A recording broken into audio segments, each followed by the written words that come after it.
पूंजी star news से आइए डालते हैं आज की मुख्य खबरों पर एक नजर। कानपुर में उत्तर प्रदेश के उप मुख्यमंत्री केशव प्रसाद मौर्य बुधवार को कानपुर दौरे पर रहेंगे। वह दिन भर कार्यक्रमों में हिस्सा लेंगे, जिसमें भाजपा पदाधिकारियों संवाद, विभागीय अधिकारियों के साथ समीक्षा बैठक, विकसित भारत सम्मेलन, प्रबुद्ध जनों से मुलाकात और विकास कार्यों का निरीक्षण शामिल है।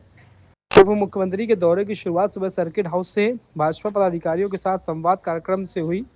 इस मौके पर कानपुर उत्तर जिला अध्यक्ष अनिल दीक्षित, कानपुर दक्षिण के जिला अध्यक्ष शिवराम सिंह, कानपुर ग्रामीण के जिला अध्यक्ष उपेंद्र पासवान, सांसद रमेश अवस्थी, विधायक महेश त्रिवेदी और विधायक सुरेंद्र मैथानी मौजूद थे।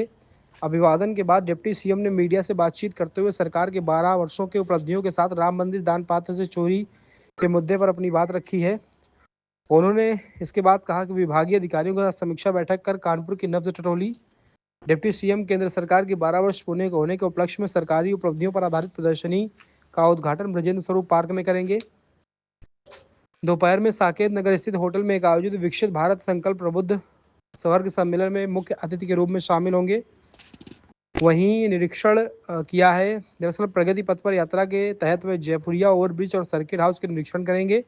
दौरे के अंतिम चरण में वे कैंट स्थित शहीद कैप्टन आयुष यादव की प्रतिमा स्थल पहुंचेंगे, जहां वृक्षारोपण एवं स्वच्छता अभियान के कार्यक्रम में प्रधानमंत्री के रूप में देश की सेवा भी किया है, देश का विकास भी किया है, देशवासियों का विश्वास भी जीता है और आत्मनिर्भर भारत बनाने की दृष्टि से सभी क्षेत्रों में जो काम 12 वर्षों में हुआ है वह कांग्रेस को अगर 120 साल भी मिल जाते तो नहीं कर सकती थी। तो इस समय यह देश पूरा विकास के साथ, विश्वास के साथ, विरासत के साथ जो गर्वपूर्वक स्वरूप देख रहा है, जिसके क्रम में अनेक उपलब्धियां हैं।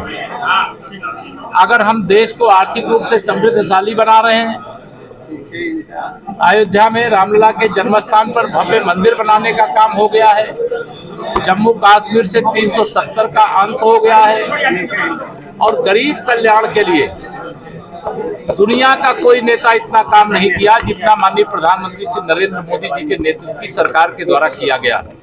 हम कानपुर में हैं। 2014 से 2026 के बीच में यहाँ हमारे जनप्रतिनिधि माननीय सांसद श्री रमेश अवस्थी जी, हमारे विधायक गण माननीय महेश जी, माननीय सुरेंद्र मैथानी जी, हमारे संगठन के तीनों माननीय अध्यक्ष हमारे यहाँ पर विराजमान है। और अगर आप केवल कानपुर की पिक्चर देखें तो आपको ध्यान में आएगा कि जमीन आसमान का अंतर हुआ है। और लेकिन अभी जो भी हुआ है, मैं यही कहता हूँ कि झांकी है, पूरी पिक्चर अभी बाकी है। धन्यवाद। सपा के सांसद जो है वो कहना कि भारतीय जनता पार्टी समाज में जहर घोलने का काम करता है, उनके द्वारा जो जहर घोला तो बहुत समाज को विभाजित की। देखिए, हिंदू समाज की एकजुटता हुई है, इस पर हमें गर्व है। और हिंदू समाज किसी को सताने वाला समाज नहीं है। हिंदू समाज सबको साथ में लेकर के चलने वाला समाज है। लेकिन समाजवादी पार्टी के सांसद हो, समाजवादी पार्टी के नेता हो, इस प्रकार का जो जहर उगलने का काम कर रहे हैं, इसका जवाब 2027 में समाजवादी पार्टी का सुपड़ा साफ करके जनता देगी और इतना करारा जवाब देगी कि इनको ये एहसास हो जाएगा कि हिंदू समाज के प्रति जिस प्रकार के शब्दों का प्रयोग किया गया है उसको लेकर के फिर ये माफी मांगते घूमेंगे। लगातार एक ले जादव राम लेके राम मंदिर के कटियार जो है जो आप खास रहे हैं वो इस समय को ज्यादा उठाया।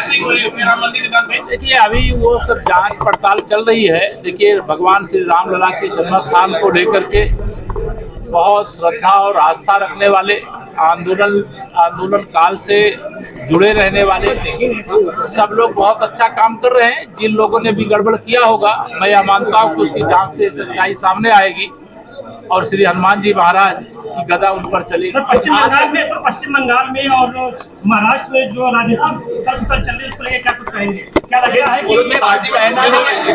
भारतीय जनता पार्टी में कोई उथल पुथल नहीं चल रही है? अगर किसी पार्टियों की जो पहले भारतीय जनता पार्टी में कोई उथल पुथल नहीं। भारतीय जनता पार्टी एकजुट है और 2047 विकसित भारत बनने तक हम लोग डबल इंजन की जो सरकार है देश में, माननीय प्रधानमंत्री श्री नरेंद्र मोदी जी के नेतृत्व में, प्रदेश में मुख्यमंत्री आदरणीय योगी जी के नेतृत्व में एकजुट रहेगी।